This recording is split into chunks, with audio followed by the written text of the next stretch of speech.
This presentation is delivered by the Stanford Center for Professional Development. Before we begin, I'd like to take an opportunity to introduce Carissa Little. Carissa is the Director of Professional Programs at the Stanford Center for Professional Development. She has been with Stanford University for 10 years and is responsible for collaborating with Stanford faculty, industry experts, and corporate partners to develop the professional and executive programs that extend Stanford to industry. She worked in both software and education prior to coming to Stanford. Welcome, Carissa. Thank you, Stacy. It's my pleasure to also introduce Professor Bill Burnett. He is a consulting assistant professor in mechanical engineering and currently the executive director for the design program. Welcome, Bill. Hi, Stacy. Great. At this point, let's begin. Thank you. Hi, this is Bill. This is the concluding webinar for a series we've been doing on design thinking and a bunch of really interesting topics. I've been very happy to have my colleagues join me for a series of webinars, all of which are up on YouTube. We've had ones on radical collaboration and redefining the automobile with the CARS group at Stanford. We did a design thinking and peak performance, and also one on transforming teams, which uses the principles of design thinking to extract, more innovation and more excitement out of your development teams. And we've also looked at design thinking both as a strategic tool and as a method of sort of frameworking how innovation happens in organizations. So when Stacy and Chris asked for one more webinar, I was thinking, well, what could we possibly talk about that we haven't already spoken of? So I thought, well, let's zoom back. Let's zoom back to 10,000 feet and ask some of the big questions that really face everyone who works in any kind of an organization. So here's a picture of how you might feel if you were, a CEO, a director, a manager of a big project, or even just someone trying to make an important decision today. You're sort of standing on top of this mountain of facts, hopefully, and opinions and emotions, and you're about ready to let go a little boulder. And depending on which side of this mountain you let go on, you're going to end up in very, very different places. And this is a really lovely little sketch that my colleague Danny Banerjee always uses to describe really the sort of simplest possible view of what is it that management does. And zooming back even farther, what really is the unit of analysis that we think about when we talk about big questions? Well, you can say, what is a company? What is a company? Why is there such things as companies? You can zoom in a little bit closer and say, what is a project? And when you really look at these things from a very fundamental point of view, you realize that they're all really just the same thing. A company, a project, something that you want to organize and accomplish is a little nexus of economic activity. At least in the business world, it's about economics.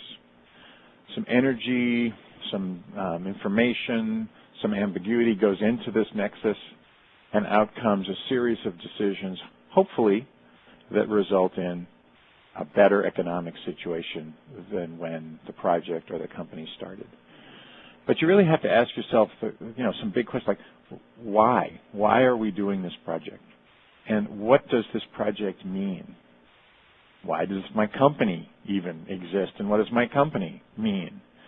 If you want to read an interesting book, a guy named Robert Burnett, who I had the privilege of working with at Apple. Robert actually started the design studio at Apple many, many years ago, probably back in around 94, 95. Prior to that, Apple did not have a studio of design, even though it's considered to be one of the top design companies in the world today. Apple used to rely solely on outside consultants for all of its design inspiration. And I was working at Apple for about 7 years when we decided to bring design in-house and ran an international competition and selected Robert Brunner, who at the time was principal in a firm called Lunar Design.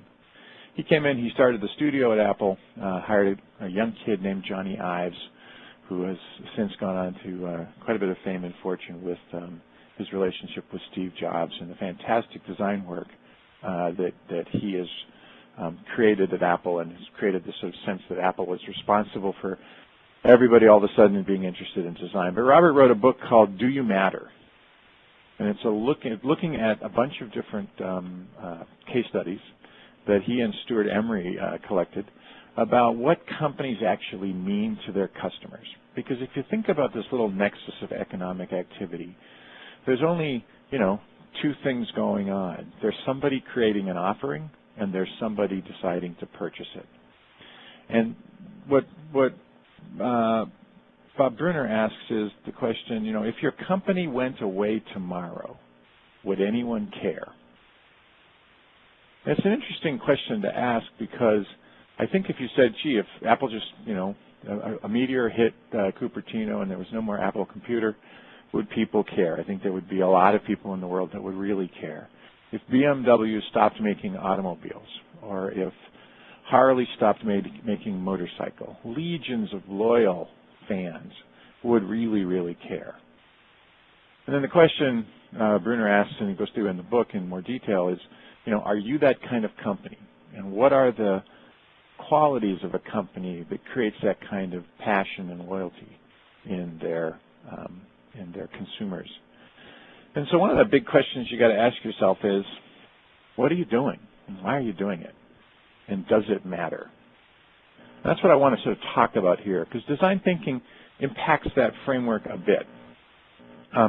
In the old days, when we talked about design, in the old days being maybe the 90s now, we mostly were talking about the design of objects and artifacts. Maybe, if you were a very avant-garde company, you were talking about the design of services. But in the last 10 years, certainly in the last decade, and clearly since the founding of the D.School here at Stanford, which is our sort of graduate student teaching institute, where we're teaching design thinking to everyone on campus and literally to people all over the world. Design thinking has changed the emphasis from design to things like systems and business strategies and what we call interventions, places where design moves into a large-scale system or pattern and intervenes. For instance, we're doing things, there's a huge epidemic of childhood obesity in the U.S. and in Western Europe, primarily caused by poor nutrition, junk food, sugar, candy, sodas, things like that, creating not only obese children, but children who, when they grow up, are at risk of diabetes and other illnesses. And we're doing a lot of design solutions to intervene in that obesity epidemic. And certainly design now is being used to create visions of the future. So this whole transition from design to design thinking has really been fundamental in moving people to using design in their organizations in very different ways. So people think about design in the old way as sort of a way of solving problems. You designed your way out of a problem.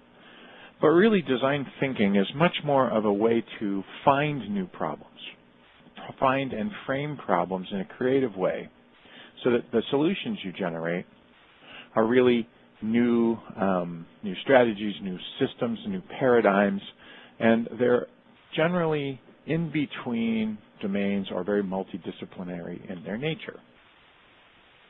So, I mean, the term paradigm, a paradigm shift, and it's a new paradigm, is pretty overused. And I want to make sure we understand what we're talking about when we use the term paradigm in a design thinking context. And this is a fantastic slide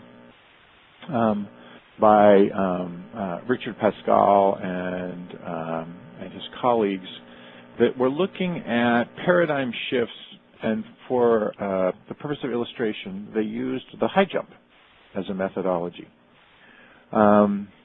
Today, people are jumping, somewhere between 90, 95, 98 inches in height, which I just find astonishing. I'm 6'1", and these people are jumping over my head by a couple of feet. But in the early part of the 20th century, in the 1900s, the Olympic records were in the mid 70-inch range, and people used what was called the scissor kick. They literally jumped straight up with their butt going over the bar and their legs scissoring to provide some lift and leverage. They were also landing on straw mats, which were rather hard. A couple technology changes, the mats got a little softer, and people invented the Western roll, which is a means of sort of rolling your body over the bar by lifting your outside leg up high, lifting your body over, and then rolling over the bar. And you can see that what happened is the Western roll just was a whole new paradigm for high jumping, and the heights went up significantly in that period. Then came the straddle kick. The straddle kick was a big innovation, a huge burst in heights, went from the mid 80s, or from the low 80s to the mid 80s in inches. Also improved mats at this point, added some extra technology to the game, and people could land in a more precarious position. And finally, there was a guy named Dick Fosbury who had not been a particularly successful high jumper in college, but he invented a method of going over the bar head first and landing on his neck.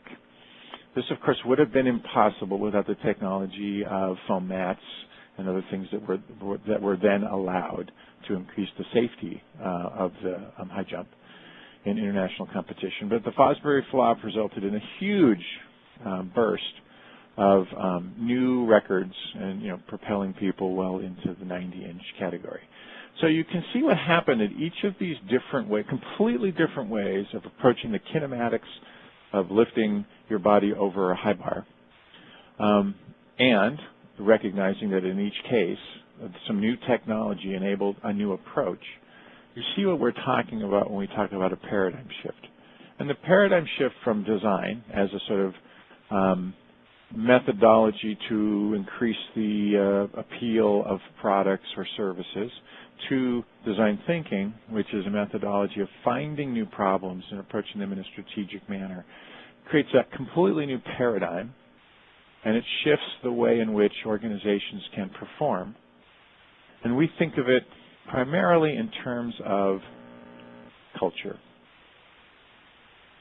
So when you approach designing an organization from scratch, and we work with lots and lots of startups here in Silicon Valley, and a lot of startups that come off the Stanford campus, we talk about creating a design culture or a design thinking culture. And a culture is simply the set of rules that define people's behavior when they enter a workplace or when they live in Western society.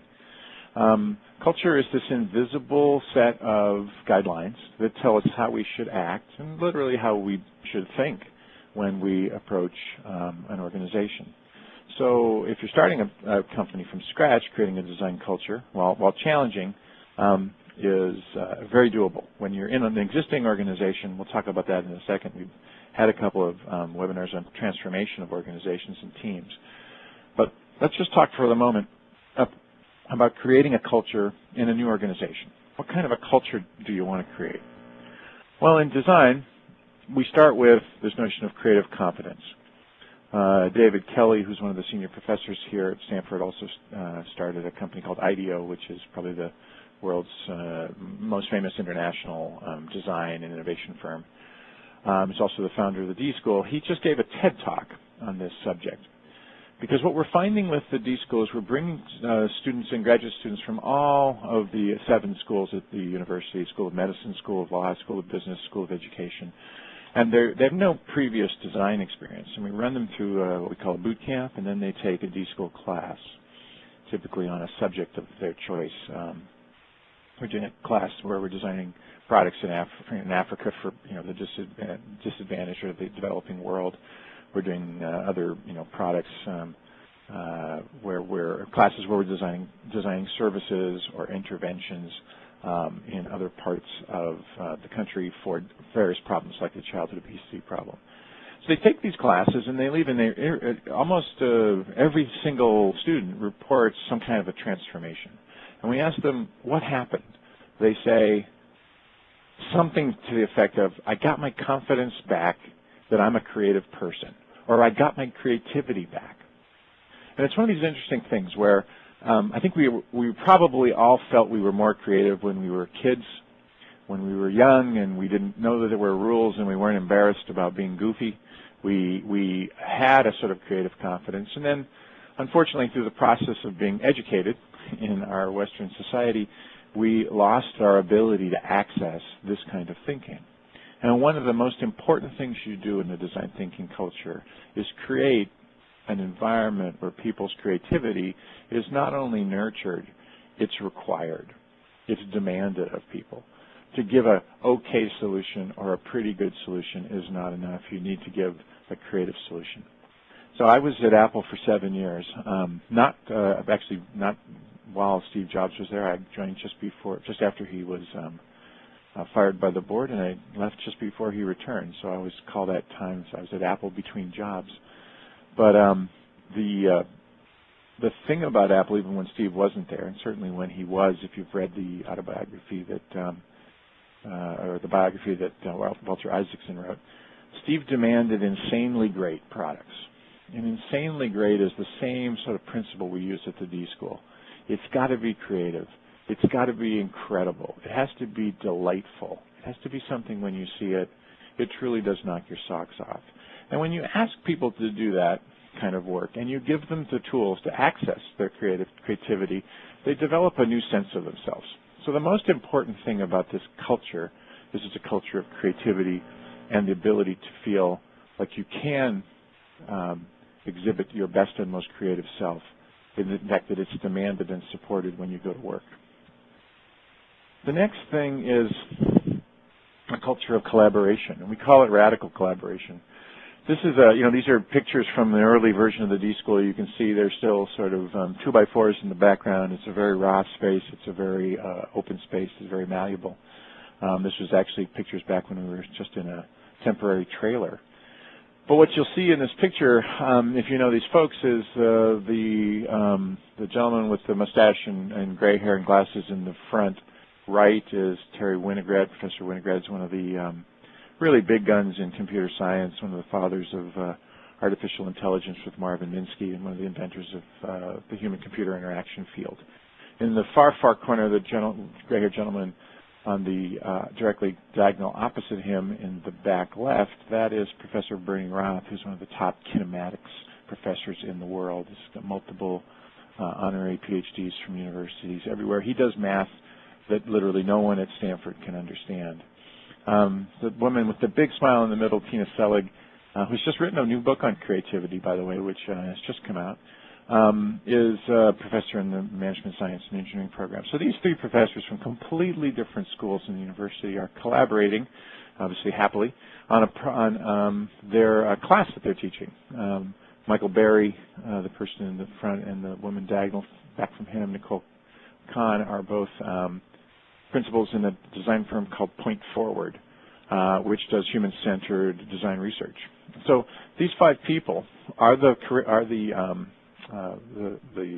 teaching staff of a class radically collaborating across computer science, mathematics, human-centered design, innovation, management science, and creating a class for students, which is an incredible experience. When we talk about radical collaboration as part of this culture of design thinking, we really mean radical. We mean bringing people in from the field sales organization, people from finance, people from, a radical collaboration isn't getting 4 different kinds of designers or engineers together. That's just something you should do anyway for good project teams. But radical collaboration is truly bringing people in from different parts of the organization and also from your customer base, co-creation, through what we start with what we call empathy and need finding. Co-creation with your customers is an essential part of this process. So if you have a place that's naturally creative, that nurtures and fosters interaction between different kinds of people who normally don't interact together, And you combine that with what we consider is the most important thing, a culture of empathy. Empathy for your customers, empathy for the needs you're trying to solve, empathy for the big question, why do we matter?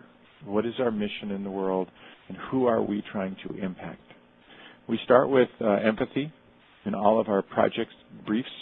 We assume we don't know what we are trying to solve, although we might say, well, it's childhood obesity, it's a problem, we want to work on it. We don't understand how to intervene, and we start by interviewing kids. We start by interviewing parents, and then we interview doctors and other experts. But primarily, we go directly to the source of the problem, because what we find is in almost every single case, the definition of the problem is incorrect. I've been doing professional design consulting for about 25 years, and I can tell you that in 25 years, not a single client has come in the front door of my consulting firm, which is called Design to Matter, by the way.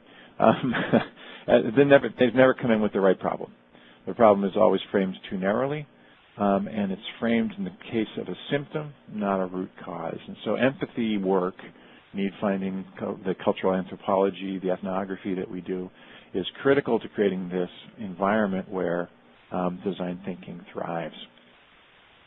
Of course, it's a culture of ideas.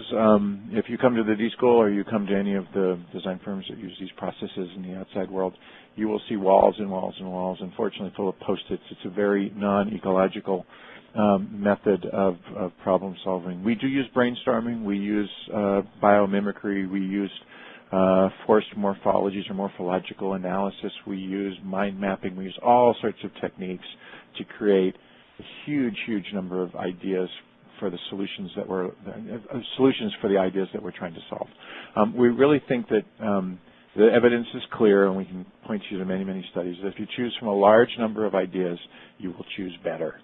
And so we are idea junkies in this culture.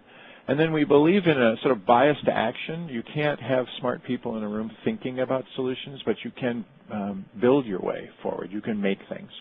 So we're a design thinking culture, a culture at the D.School, or a culture in an organization that you're trying to transform, should fundamentally be a culture of prototyping.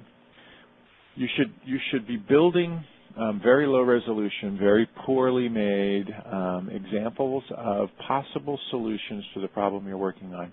And these are not designed to be, in fact, solutions. They're just designed to be things to provoke questions, because the questions go back out into the empathy work and that circular relationship between trying to understand and frame the need, prototyping partial solutions, asking people if these are the things that they were thinking that they wanted, and going back and back and back through that cycle of iteration is one that really, really, I think, helps people understand what it is that they're trying to do in the end. So if you have a culture that values ideas and collaboration, that starts with a kind of a deep understanding of human needs, and then assuming that it doesn't know anything, builds its way forward, you have created what we consider to be the most important thing, which is a culture of design thinking.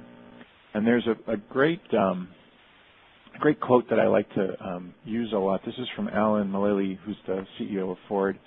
I think he's just about to retire, but he was, Ford was one of the few auto companies it was the only auto company that didn't take a bailout. It's been fairly successful throughout all the difficulties. It recognized that it was not connecting with its customers, long before the other U.S. automobile companies did, and it decided, to do something about it. And they went through a range of different re-engineering sort of systems.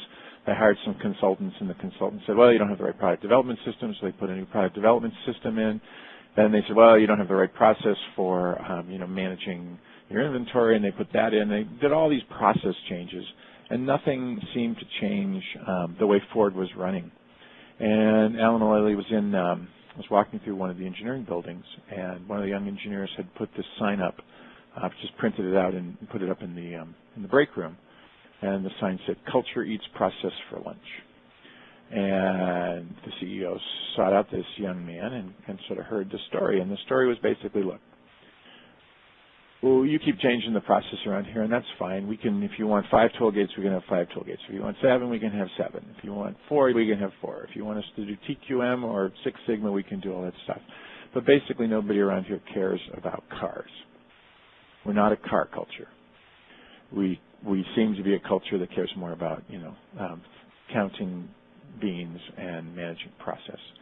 Mulally really took that to heart, and he changed the way he was organizing the company and the way he managed it, because he realized that culture, this invisible set of rules of what we do and how we behave when we come to work, in this case to Ford, was really the most important thing for him to manage. That process would take care of itself, that there were lots of smart people who could make sure that processes were managed well and that toll gates were followed, but that if nobody cared about the most important thing, the thing that really mattered, cars, making cars that connected with Ford buyers, making cars that brought back that kind of excitement of the Ford Mustang, or really made a deep connection with people. So people would say, wow, if Ford went out of business, that would really matter to me. Right? So he changed the way he was managing the organization, and it became a much healthier, much more passionate car culture. They do radical collaboration. They've broken down a lot of the silos between design, engineering, styling, field sales. They've connected more deeply with customers about what are the things that make you want to stay loyal to the Ford brand or the Ford badge. And they've really, really pushed hard on trying to build this culture into every part of the organization. And I love this quote. This was something that was told by Alan in a talk he did here at Stanford. I love the quote because I think it really captures what we're trying to do. We're not saying when we say, switch to a design thinking paradigm that you have to stop doing other things you're doing. The other things you're doing are typically process driven and probably very important, but never mistake the process for a culture. And in fact, we are not strong proponents of any particular process. We do have a process diagram. We start with empathy, then we redefine the problem, then we do ideation, then we do prototyping, then we start an iteration process, and when we go back to finding a new point of view and iterating. I've left that process diagram out of this presentation on purpose because I really want to focus more on a culture or a mindset. If you were creating a brand new company or trying to transform your own, you got to ask yourself, what is it that we do and why does anybody care? What is it? What makes it important and why does it matter? And then you have to try to build these processes around that culture, so that if you have a design culture that values ideas and creativity, it can flourish. Now, it all sounds nice and it seems somewhat simplistic when you describe it. It's actually incredibly difficult to do. This is a quick summary from a paper that Professor Bruce Hyman, who's an associate professor of international business at San Francisco State University. He and I wrote a paper that was given at a conference in Japan in 2007, and he studied how these ideas about design and creativity and radical collaboration get blocked in organizations. Quite a few people come to Stanford, take webinars, take our master class. We have a series called the Master Class, and we teach design thinking to executives. We have other executive programs, boot camps and things. People come here, they take these classes, they go back to their organizations. They work very hard to transform them, but it does not happen. We've looked at this problem, and we've identified at least 3 significant places where these types of transformations get blocked. The first one is a very personal one. It's a conceptual block.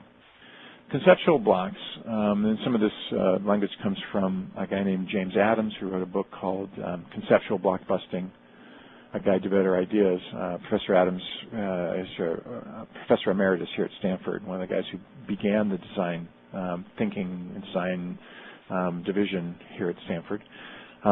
Back in the 70s, he identified these conceptual blocks, and they represent primarily personal challenges in the organization. Conceptual blocks impact the universe of perceived actions. Your own blocks impact what you believe is possible. And the blocks come in 4 versions: intellectual, perceptual, emotional, and cultural. But in organizations, they're primary organizational culture that make you believe that certain things are not possible. They cannot happen. And because of those blocks, the diffusion of design thinking, can often fail. Then there's semantic blocks or semantic gaps. This is more of an organizational challenge. People use different words to mean the same thing. People use the same words to mean different things. Very small differences matter. When accounting talks about numbers and when engineering talks about numbers, they really are not talking about the same subject, although the words might seem to be the same. And because design thinking requires these highly diverse radical collaboration teams, these teams are very subject to misunderstanding each other and not being able to function because they simply don't share common language or even common outcomes. It's often funny when you talk to engineers and they say, I don't know what the marketing guys do. They just make PowerPoint slides. And the marketing people say, I don't know what the engineers do. They never communicate to us. They never make presentations. Not recognizing that an engineer views their output to be an object, and a person in marketing often views their work product, their output, to be concepts embodied inside of a very well-structured presentation. So semantic gaps can often trip up organizations as they move into multidisciplinary work, radical collaboration, and they discover that people neither understand nor value the same things from different parts of the organization. And then finally, there's just social barriers, and it easily describes engineers eat lunch with engineers, marketing people eat lunch with marketing people, finance people eat lunch by themselves. It's just not common in organizations for people to socialize across the aisle. It was interesting, just to diverge slightly into politics, there was an interesting article, I think, in the New Yorker last month about what's going wrong in Washington. And it used to be that in Washington, D.C., senators, when they were elected, moved to Washington, lived in Washington, and had social interactions with other congressmen and senators from across the aisle. They would, play golf together. They would go to dinner together. Their families knew each other.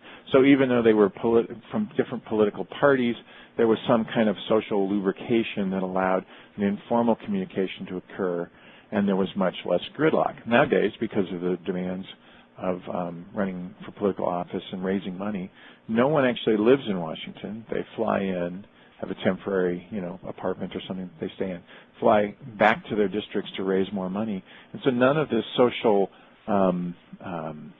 informal socialization is occurring. It's the same thing that's true in companies. It's a challenge of networks. You don't have any information outside the network of people that you work with, and typically those networks are functionally based. But when you think about the kinds of projects and challenges you face in most organizations, functional solutions are inadequate. You need systems level solutions. So there's a lot of big issues when it comes to creating these cultures of innovation and cultures of design thinking. But there are solutions to each of these. So let's kind of zoom back again out to what were the big questions we were asking? Most organizations spend all of their time looking at how to capture the value of the goods and services that they provide. And I'm sure many of you have been through these processes. Six Sigma was very popular, in the early part of the 2000s. Great way of capturing more value and making sure that you get rid of variation so that all the products and services are the same. Or before Six Sigma was total quality management. And now everybody's talking about lean startups and lean development or agile development. These are all new systems, but when you really break them all down, and they're all very valuable, of course, they all approach the problem with slightly different points of view. They really break down into things that are, assuming you have a product or a service that is valued by a customer, how can you extract more and more and more value from that product or service? But the real question is, how much time are you spending on value creation? Design thinking is about this side of the equation, much more so than it's about value capture. Now, you can capture more value when you tie your products more specifically to the needs and emotions of your customers. But fundamentally, design thinking is a methodology for looking at the value creation side of the equation. And in value creation, you look towards, I think one of the reasons everybody's starting to talk about design is they're looking at companies like Apple and Harley and BMW and others who are winning by design. And they're saying, where's that coming from? Where are they getting all these good design ideas? Well, of course, partly they're getting them from their designers. Design is the one part of an organization, just traditional design, making, excellent products beautiful and better. That's the one part of the organization whose sole focus is the organic growth of the company by providing new and different products in the product line that the company is interested in. And when you think about it, it's surprisingly monotonic. I was 7 years at Apple. I never designed a teddy bear at Apple. I never designed a toaster. I never designed an automobile, despite the fact that everybody seems to think they're designing a TV. They never designed a TV. They just do one thing. They design computers, big ones, small ones, handheld ones, ones that go in your pockets. It's a very, very simple business model, but it has a strong core based in design. And so the value creation side, you got to ask yourself, how much of your day, how much of your working day, working week, working month, take out your if you're a consultant, take out your timesheet. If you're somebody who just likes to journal, or just has a complicated calendar, go look over your calendar and tell me how much time did you spend in the value capture side of your business and how much time did you spend in the value creation. And my guess is you're going to discover that you spend not nearly enough time thinking about the big question, because value creation is how you approach the problem of, do we matter? What is the purpose of this business? How does this business function to delight our customers in a way that gives us a significant strategic advantage, which is sustainable? And there's a whole sustainable strategic advantage, Michael Porter riff on design thinking, which I think we could say for a different talk. But when you look at organizations, and for instance, Apple just reported its earnings last week, up 150% more iPads sold than the previous quarter, almost double their net profit. It's a juggernaut at this point, and it can't be stopped because no one else was asking the questions. How do we create value? How do we delight our customers? Everybody else was asking the questions. How do we make another one of the thing we've already made? Right? And so they lost connection with the reason that they would matter. So then the other dialogue or the other duality is, are you doing things right? Are you doing things right in your organization? It's kind of another version of value capture, but really this is the process question. Do we have a good process? Are we doing things right? Are we hitting our toll gates? Are we managing our process? Does everybody know where they are in the process so that we're a coordinated organization? And those are all really, really important questions. But bigger than those questions is the questions, are you doing the right thing? Doing things right is about execution. Doing the right thing, that's really about, that's the redefining and reframing the problem that you're working on. In design, we use the empathy step to create what we call a point of view. The point of view is not, in science we have a hypothesis and then we go out and we get data and we prove the hypothesis right or wrong.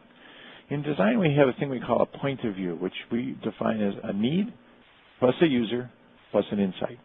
So I've talked to my users and I understand who they are. What is this? When I talk about a market is just a bunch of people who buy the same stuff and talk to each other. Who are they? What do they love? What do they care? Why do they buy this and not something else? What don't they buy? What would they want in addition to what we already offer? If I understand the people and their needs and I have an insight, maybe this part of their needs really is unserved yet, or maybe there's a latent need. Under the thing they tell me, maybe there's something that's latent. If I'm doing that kind of work, I'm really working on doing the right thing. I'm making sure that I'm getting the ball to go down the right side of the mountain. Because once I start the ball, all the doing things right processes, take over. And once that ball gets going down the hill anyway, it's going to just keep going. I mean, nobody's going to stop it. So I want to make sure I let the ball go on the right side of the hill. And it's a 360-degree problem. Because I can let it go on the left or the right or in the middle or the back or anywhere in between. And boy, that is the most important question you should be wrestling with. Not are we ready for the next toll gate review. The question at every point along the way should be, have we redefined the problem? Are we heading for a blue ocean? Have we framed it in a way that's not about the symptoms, but it's truly about a root cause? And are we getting the ball on the right side of the mountain? Because once we let go, we know what happens. And then there's, of course, managing the present. It's the immediate need, what you have to get done today and tomorrow. And it's always the emergency situations that drive 90% of what's on your to-do list. I bet it's the same thing with me. It's the same thing with every busy person I know. But managing the present is nothing like creating the future. Right? And you are being paid, most likely, to not just manage immediate needs, but to figure out emergent needs. What is happening? What is the long tail? What are the patterns that are emerging in your industry or in the problem set that you're working on that require the kind of step back, big picture thinking, pattern matching that only an expert like yourself can do and can only do if you have a moment to reflect on it. So as you're making your to-do list, make sure there's a category called doing the right thing, creating the future, and value creation. Because if you don't have tasks assigned to those topics, my guess is the tyranny of the present and the emergencies of the moment will probably end up taking up 100% of your time. To give you a quick example, and then we'll get to some questions. We're working with a very large organization, probably the largest component supplier in the automotive field. And they defined their businesses as we make components, we make sensors, we make some products out of those things, and we have some standalone devices that we supply as part of this ecosystem, and we're the largest supplier, and we know exactly what we're doing. And after we went through some workshop activities with them, we determined that what was happening in their market was that components were turning into systems, sensors were turning into smart networks, products were turning into services and experience, and standalone devices were being connected to the cloud. And as we sort of dissected their industry and really the huge, huge changes that are occurring in the auto industry, there's more bandwidth. There's going to be more bandwidth between your car and the cloud than there is right now going into your house by 2020. There are more sensors and sensor networks in your car already than exist in your home or anyplace else. It's one of the most sophisticated electronic environments that you live and operate in. And all of these things, while they could represent threats, are actually huge opportunities for new businesses. When you move from components to systems, systems create the possibility of new alliances. Xbox in your car, right? We've already got Microsoft in your car through entertainment systems, but Xbox, Sony, PlayStations, and other things will of course be in your car in the next 10 years. It's just a matter of how we're going to do that safely. Smart networks give us the opportunity to do a software layer. There's already a couple million lines of code running inside your automobile, but the software layer that makes that accessible to new APIs and new applications create a whole new marketplace for this organization, one they had never thought of. When you move from from products to services and experiences, you just have hundreds more touch points with your customer, and any organization that's any good is constantly looking for opportunities to touch their customers, delight their customers, and have more interactions with their customers. So services and experience give you that. And of course, the cloud just opens up massive computing resources. We're working here at Stanford on autonomous vehicles. You've probably seen the DARPA vehicle that won the DARPA challenge about 5-6 years ago. We have new vehicles now that drive by themselves, navigate by themselves, fly-by-wire cars, all sorts of amazing things. The autonomous vehicle problem is a very difficult problem to solve if you have to do all the computing in the car because it's a difficult issue. But when you connect the car to the cloud and you have infinite compute resources there, plus you have awareness of where every other car on the road is, autonomy turns out to be a relatively simple problem. So these are ways in which this company, very traditional old line, they make brake pads, they make sensors, they make oil pressure sensors, they make fuel pumps, can transform the organization that they are. Obviously, they'll need to learn new skills and excellences. They'll need to develop new core competencies. But if they can do that, they will probably maintain their dominance in the industry. And if they don't, a new competitor will probably emerge and take much of their market. So I'll close with my favorite quote from Alan Kay, a computer scientist who was at Atari and Apple and IBM and other places. He said, the best way to predict the future is to invent it. I guess I'd turn this around and say, if you aren't inventing the future, somebody else is. And you need to be aware of the fact that nothing stays the same in a world that is this complex. So I'll, at this point, maybe turn it back to Carissa, and she's going to talk to you a little bit, and then we'll take some questions. Great. Thank you so much, Bill. So I just want to remind everyone we'll be hanging around and we'll answer most of the questions live with Bill. So please submit those while I'm speaking so that we can do a nice Q&A session at the end. So at the Stanford Center for Professional Development, we've been delivering education to industry for over 40 years. And we've been creating these education programs to address the career-long learning needs of professionals, managers, and executives in industry. We're really pleased to be collaborating with Bill to create the Innovation Master Series, which happens to be occurring on the Stanford campus this June.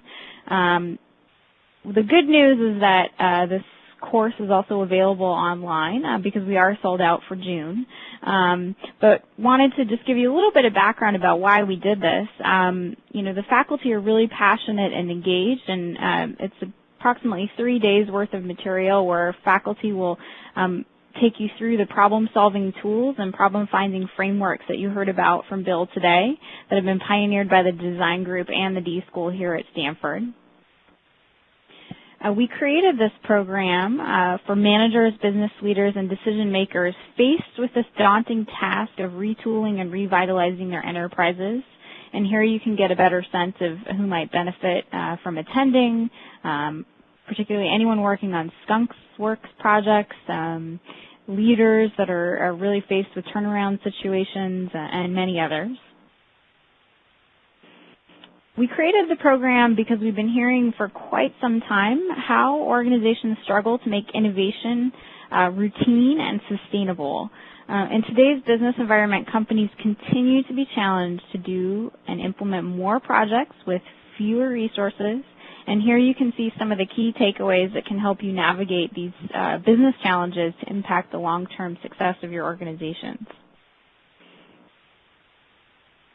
One of the unique aspects of this program is the faculty, and in fact, both in the online as well as at the campus session, which we do at least once a year in June, the faculty are quite heavily engaged, and here's a list of sort of a who's who lineup of folks that are working on solving wicked problems, like some of the challenges you heard about from Bill today. So now I'd like to take a quick moment to do a poll. If you could indicate your level of interest in learning about the Design Thinking course, whether it's online or if you're interested in pursuing a certificate on the topic, that would be really helpful. And we'll just keep the polls open for just a moment. Thanks so much. Really appreciate your feedback on that. And with that, I just want to pose this. We've been collaborating with several faculty to create a new certificate on innovation. It'll be an online-only certificate. There's some details here. We're hoping to launch this in the fall. And if you think about sort of the Innovation Master Series that Bill leads as sort of a master's class, to give you kind of exposure to various tools and techniques. The certificate program will be much more of a sort of go to work and do some things in your current environment that you're struggling in. So with that, I'd like to close and take just a couple moments to field some questions. So the first question I have here, Bill, is why is it that companies don't attempt to capture the values shared amongst the organization to address conceptual blocks, semantic gaps, and social barriers? Don't you think this would enhance culture and build external value? Yeah, that's a great question. I think it would absolutely create value across any organization if they could have some more sharing between the silos. There's probably a lot of reasons why. It gets back to a culture of expertise. The reason we create these functional silos is because each function wants to develop an expertise inside its own area of knowledge, and that's true for every function inside any organization. There have been lots of attempts at functional organizations and matrix management and management around projects. It's really, really difficult when you get more than a few people in a room and you have hundreds of thousands of people to organize, a company the size of General Motors or IBM. To share knowledge across these silos is probably one of the biggest challenges. And there are many new software tools out there. People are using wikis. People are using the internet and other and very flexible ways of sharing knowledge. But it's a huge issue. I think that one of the most siloed places in the world is a university. Right? I talk about 7 schools here at Stanford. We have a business school, a school of education, school of law, school of medicine, school of humanities. And people in those schools are incredibly well educated in their field. They are the top people, researchers and contributors in their field of knowledge. And they isolate themselves in these literally ivory towers sometimes to protect and defend their expertise. And Stanford, we had a design program at Stanford since the early 60s, but it wasn't particularly well known, nor was it particularly, well supported on campus because it was multidisciplinary by nature and it involved faculty from lots of different places. And if you're a young faculty member and you want to get tenure and you want to, get your PhD and your research money, you don't succeed by doing lots of things with other groups. You succeed by staying inside your silo and pushing knowledge forward in one very specific and typically very narrow area. All of this changed with 2 things here at Stanford. John Hennessy, who's the president of Stanford for about over a decade now, came in, and he was both a top computer scientist, and certainly he's very specialized in his silo, but also an entrepreneur who had built successful companies and realized that in order to actually win the game, you have to collaborate. And so he's been pushing very, very hard, sometimes with faculty resistance. There's an article in the New Yorker about this just recently, to open the university to a more collaborative environment. For most people, I think, view that as a very positive thing. It certainly has allowed design and design thinking to flourish here. We also have a dean, Dean Plummer, who's a very big thinker and thinks that the interesting problems lie between the disciplines and that the new knowledge will be created when you collide biology and mechanical engineering, or you collide nanotechnology, and sensors. So these 2 leaders have really changed the culture here. They've managed not the process by which we collaborate. There's no process. We just do stuff, and if it works, we do it some more. If the students love it, we do it even more, because Stanford is a very student-centered organization. But without the leadership of Dean Plummer and John Hennessy, President Hennessy, this kind of culture could not thrive here. So I think the solution in many of these cases is leadership, whether it's leadership of your project and the way you model this kind of behavior for your project team, or leadership of your organization if you run one. You need someone at the top who's going to say, collaboration is not only important, it's demanded. And you can't sit this one out, guys. This isn't just a new fad. You have to play, because in order to succeed in business, we need the kind of design and innovation that comes from this kind of behavior. And so I think it's the change of leadership at Stanford that's shown me that even a very siloed organization can be successful and break down the semantic gaps and the other organizational barriers to this kind of behavior. Thank you, Bill. Well, I think we've run out of time for our live questions, but there's a few questions still remaining in the queue, and we will answer those before we exit. So I want to thank you so much for joining us today. As we mentioned earlier, this presentation will be made available. Stacy will be sending out the link to the replay, and you can also check our YouTube channel in a week or so.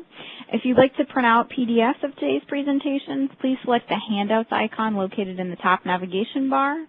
And please feel free to get in touch with any one of us if you have additional questions. I think our contact details are in the attendees tab. Thanks so much.